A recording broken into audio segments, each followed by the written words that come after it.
So here at Bionic Buzz, we're all about people's passion. I want to know where your passion for music came from, what led you to your career. Was a certain album inspired it, a live performance, or something that was just natural for you as a child? Well, I grew up in a musical family. My father was in a band called Lawrence Welk, which Oh, was cool. a television show that was on every Saturday night. I guess it was Saturday, for 15 years. So I grew up, basically on television, around television. My father was not only an incredible musician doing that show. He did, his NBC staff and the Dorothy Chandler Pavilion. He played the light opera season. So he was a seasoned professional musician. I studied to be an architect. So my real passions at the time was design and architect and that kind of stuff. And I was a draftsman for a little while. I started that. And then I got in a band when I was just getting out of high school with a band with a bunch of guys, Jeff Beccaro and David Page, who started Toto, right? The band Toto. Mm-hmm. And we had a kid band, and it was called Merciful Soul Band. And it was like a Chicago type of Blood, Sweat, and Tears type of band. That's cool. And we were winning all the battle of the bands. We'd go to play. The band was really rocking. I was the worst guy in the band. I played second trumpet. And it was, I basically got hooked on music. And at that time, I was... like I said, I was working in this company called Audiodyne, drawing exploded views of parts for these different types of things. And I know if you know, when you look at a manual and you see the part, and it's like an isometric drawing with all the parts coming in and out. Well, I used to draw those because in those days there was no computers, so it had to be done using a pencil and a paper. So I was doing that. I got in that band, and then I realized, oh my God, there's girls in the front row. Like, I was like, I'm saying, this is much more fun than me sitting in this room drinking coffee all day, right? So I decided to become a musician full-fledged. I wasn't very good at the time, but I said, I'm going to become a musician. I flipped my whole career, really started studying 24/7, with great teachers and all of that. But I wasn't a good enough musician to get any work as a musician at that time. So I used my drafting skills and became a music copyist. Oh, really? Wow. And so I would get called by, I would work for a guy named, one of the guys, composer was H.B. Barnum, did a lot of television record album stuff. And he'd call me up and say, dude, I'm doing this thing. I need you to come over, pick up the score. He'd write out all the orchestra parts for a recording session the next day. I'd go over there midnight, pick up these scores, come back, get the coffee pot going, and then write out the trumpet line, write out the second trumpet, the third trumpet, all the parts. And then I'd drive over to the session in the morning and deliver them the scores all copied, praying that I didn't have a bunch of mistakes, because then I'd get pounded if you forgot to put a flat or a sharp, and there's mistakes, because every time they stop, it's your problem. So that really got me into the music business, and I did that. So I started studying and practicing like crazy. I watched Jeff and David Page take off. Jeff was, that young drummer at the time, one of the world's greatest drummers to this day. And he was doing television shows like Sonny and Cher, and his career was going. They went off and they did the Boz Scaggs albums and all of that. So in the back of my mind, I was always, dude, I got to get good. I just study and take all these lessons, and kept working all the way up through that, and obviously listen to music like crazy. I became a fanatic, and I really got into playing, changed from trumpet to saxophone in college, and just from that. And then the rest of it just happened from that point on, word of mouth. I started playing gigs. I got in. Seals and Crofts was the first band that I think kind of real band that had something we toured with. And from there, cool. Went on to varieties of people. I played with a lot of different folks, everybody from, Chuck Berry to James Brown to, Pink Floyd. Toto Supertramp. And, when I got the Toto call, I was scared to death, because these were my friends when we were kids, and I sucked really when we were playing in those days. And so when I finally got the call to go play with Toto, that was one of the most scariest things. I remember I couldn't sleep for like nights. I was studying, learning every piece of music, getting it organized. And I remember the first day I walked into the rehearsal, the first thing Jeff said, "Here's a cowbell." So he handed me the cowbell, and I'm like, okay. And they counted off the tune, and he wanted me to play to the cowbell, because you know, time is like critical, and especially Yeah. to a guy like Jeff.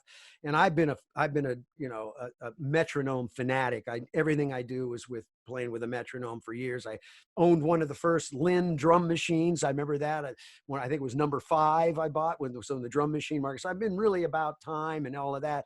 So I got to play the cowbell, and afterwards he was like, he came and put his arm around me. He said, "Okay, Scott." So I passed. And it's funny because people say, "What was the greatest thing about playing with Toto?" And I'd say I got to play cowbell on 4 songs with Jeff Porcaro, because he Gotta was have more one of the, cowbell. yeah, he was the greatest, one of the greatest drummers, and his groove was so deep. And Yeah. it was like, it was going to groove school every night, and it was the most fun. And Jeff would be on his drum kit, and my riser was right next to his, and I'd look in his eyes, he'd look at mine, and be bap, bap, bap, bap, and and you get to the point where you realize that drumstick sinks into the beat when you start getting it, and all the songs, even though I'd be playing mostly on 2 and 4 and stuff, even each song where he placed that 2 and that 4, where he placed the beat was always different depending on the feel, if it was a little behind stuff. So, that's it. I mean, I really got into music, and then I just became a fanatic. And, my heroes were everybody from Junior Walker, who was my saxophone guru. And, Mhm. I listened to everybody, through those years. I was a fanatic, but that was what really got me started. Well, I Is that think a it's good short interesting. answer? Yeah, oh, no, it was very, very, I loved it actually. But it's interesting because like you said, your drafting was your original passion. And I feel like you've kind of come back into that now with like all the tech stuff you're doing now and stuff. Oh Like, yeah, yeah, I love technology, and I love business. My father, not only being an incredible musician, was a serial entrepreneur. So when I grew up, we had everything. We had boat businesses, lighting businesses, candy businesses. We owned 26 donut shops at one time. He was also one of the inventors and developers of the wah wah pedal, which was the oh, famous really? wah wah. Wow. Yeah, Yeah. That's yeah, legendary. he started Amplified Instruments, right? So he Wow. was the guy. He took a hearing aid and plugged it into his clarinet, and then plugged it into an amp, and actually used the hearing aid as a microphone, and started Amplified Instruments. And then Wow. he went to the Thomas Organ Company, which owned Vox Mhm. amplifiers and stuff, and sold them on the idea of amplified band instruments. And so they were doing, guitars and big amps, Super Beatles and all that stuff. And Joe Benarin, who was the president of Thomas Organ at the time and ran all of that, said, "We want to make wind instruments just like guitars." So they hired my dad to start building out Amplified, working with the engineers, the concept of tone dividers and octave of dividers. That was all his stuff that he did. And here's an interesting fact that people might find interesting is one of the things that they did when he was there. Joe, the president, said to my dad, "We need to find a place that you can build a studio to develop this at." So Mm. one day my dad came home. I came home from school. He came home from work, and we were sitting there. He said, "Hey, you want to go look at this building we're going to go look at?" So we drove out to San Fernando and Sepulveda out there. And we went into this building, and it was this big giant warehouse. And we checked it out. And I remember clapping in there and go, "Yeah, this will be, I guess, a cool studio and stuff." Well, that studio became Sound City. No way. Yeah, was Sound City, right? So I grew up, my dad started Oh, Sound City, and originally it was called the Vox Sound Lab, right? really? Was Oh the my Vox goodness. Sound Lab, and that's where I grew up through Sound City. So when it was the Vox Sound Lab, that's where we developed all this stuff, and it was the studio. And it's interesting because Dave Grohl did the movie, right, on Oh, Sound City. I worship him, and my passion for music came from seeing Smells Like Teen Spirit when I was 11. So Right. I mean, that Sound City studio, I've actually got to go there once before it changed its Yep. name. But Well, I yeah, was I there mean the that day it was room was 4 so good. walls. That's so crazy. Oh yeah, and here's another fact: the first drummer that played in that room was Jeff Porcaro, Oh, because really? Wow. it was our kid band. It was our band that I talked about, Merciful Soul. When my dad built the room and had the first concert, we came in and we tested it out, so we got to record. So Jeff was the first drummer. And what's funny and interesting is Jeff will say that was his favorite room for drums ever, because he played on so many records at Mhm. that studio for years, right after the fact. So yeah, so I grew up in Sound City and saw that whole thing go down. And it's interesting because Dave's movie talks and says, oh, Sound City was, I mean, before Sound City it was the Vox lab, and it was basically not a lab, it was basically a warehouse. And it wasn't a warehouse. It was the first studio. And actually I just found all the original billboard announcements of the studio from back in the day. And I wrote this, and I haven't published it yet, a whole story about Sound City, because I talked about the years that were all there, because I was there the whole time. I was living there. And then what actually happened is Sound City then got taken over by Joe Benarin and Tom Skeeter, who you saw in the movie. Tom was still alive. He talked about the studio, and the studio started getting so busy that they said at Vox, they said, let's build the second studio for my dad. And they built the second room, which then became Goodnight LA, where Keith Olsen did all those records. Oh, wow. So I was there that whole time, and I grew up in that whole scene, and that's so cool. it's pretty interesting. Yeah. So I've definitely been a music fanatic for quite a years, but technology is what I got into then after that, Very really cool. Well, I just interviewed Stephen Perkins right before you. So you guys Perkins, are working on great interview, right? Yeah. Oh, what amazing guy. And so you guys are working on that Pink Floyd thing that's down in Wisdome, LA, which is amazing. Yeah. So basically, for those who don't know, it's like this immersive experience where you the band plays, but there's full 360 dome, which I guess has images that go along with the music and stuff. So it's like a shared it's almost like a shared VR experience, because you lay on, the premium seats, there's these beds you kind of lay down on. And some of the real premiums had plugs that plugs the band into them, and they do weird trips, and it's like a whole experience. But when you're laying there and you're doing, I mean, it's incredible. And to listen to Pink Floyd in that room, with Perkins playing drums and Norwood Fisher playing bass, and Kenny Olsen playing it. I mean, it's crazy doing this Floyd show.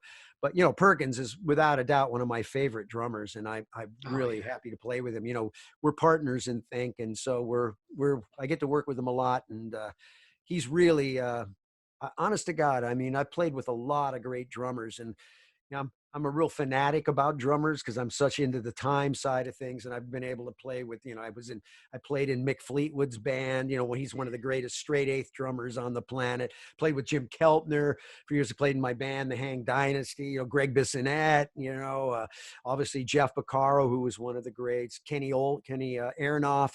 But, Perkins is one of the most musical, free-spirited drummers. He lifts the room. Every time you play with him, it just doesn't matter. When the band starts and he starts to play, he brings so much excitement and so much life.